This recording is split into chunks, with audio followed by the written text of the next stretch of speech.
Hello বন্ধুরা, আজকে আবার আমি একটি নতুন রেসিপি নিয়ে তোমাদের কাছে চলে এলাম। আমি ডিমের ভাপা তৈরি করব। দেখো, প্রথমেই তার জন্য আমি একটা মশলা বানিয়ে নিচ্ছি। দেখো, বাটিতে একটু জল নিয়ে নিয়েছি, 1 চামচ জিরে গুঁড়ো, 1 চামচ ধনের গুঁড়ো, 1 চামচ লাল লঙ্কার গুঁড়ো, 1 চামচ কাশ্মীরি লঙ্কার গুঁড়ো, 1 চামচ হলুদ আর পরিমাণ মতো লবণ। এগুলো আমি একটুখানি জলে গুলে নিলাম। আর এর সাথে আমি যোগ করছি 1/2 চামচ আদা, 1 চামচ পেঁয়াজের পেস্ট আর 1 চামচ রসুনের পেস্ট।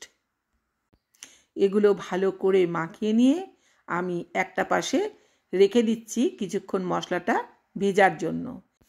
এবার একটা বাটিতে আমি 4টে ডিম ভেঙে নিচ্ছি আর যোগ করছি পরিমাণ মতো লবণ। লবণটা কিন্তু তোমরা আন্দাজ করে দিও, ডিমে কিন্তু একটুতেই লবণ বেশি হয়ে যায়।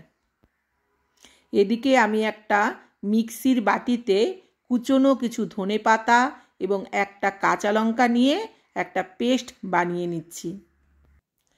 ডিমটা কিন্তু খুব ভালো করে চামচ দিয়ে ফেটিয়ে নিতে হবে।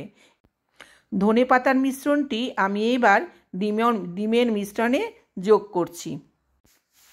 এবার এটাকে খুব ভালো করে ফেটিয়ে নিচ্ছি।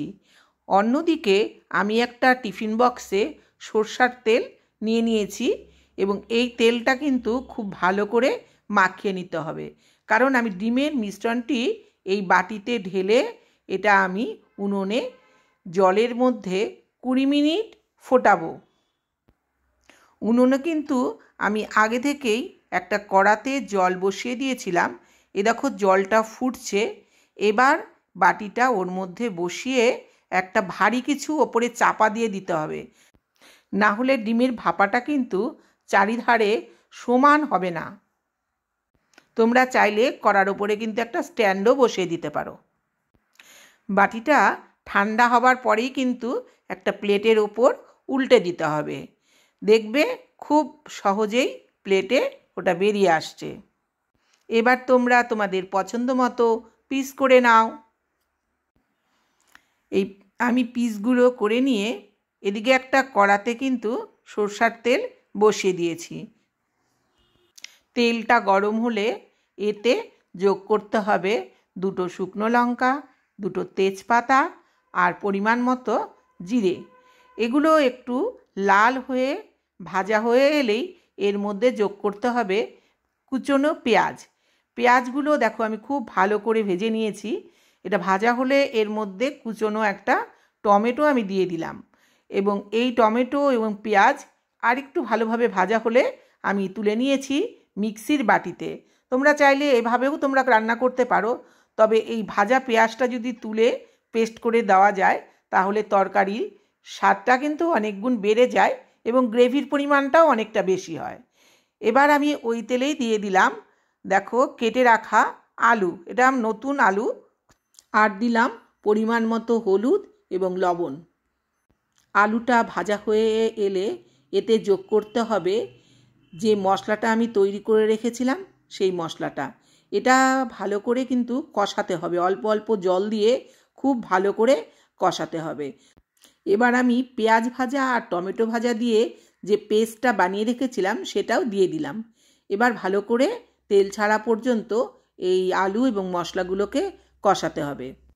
এবার আলুগুলো সেদ্ধ হওয়া পর্যন্ত অপেক্ষা করতে হবে।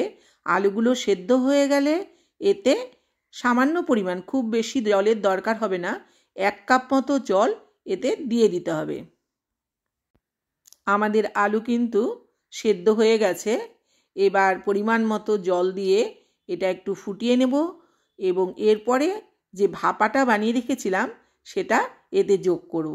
তোমরা চাইলে ভাপাটা কিন্তু তেলে ভেজেও নিতে পারো, কিন্তু দরকার হয় না, যেহেতু ধনেপাতা দেওয়া আছে তাতে এতে কিন্তু ডিমের কোনো কাঁচা গন্ধই কিন্তু লাগবে না।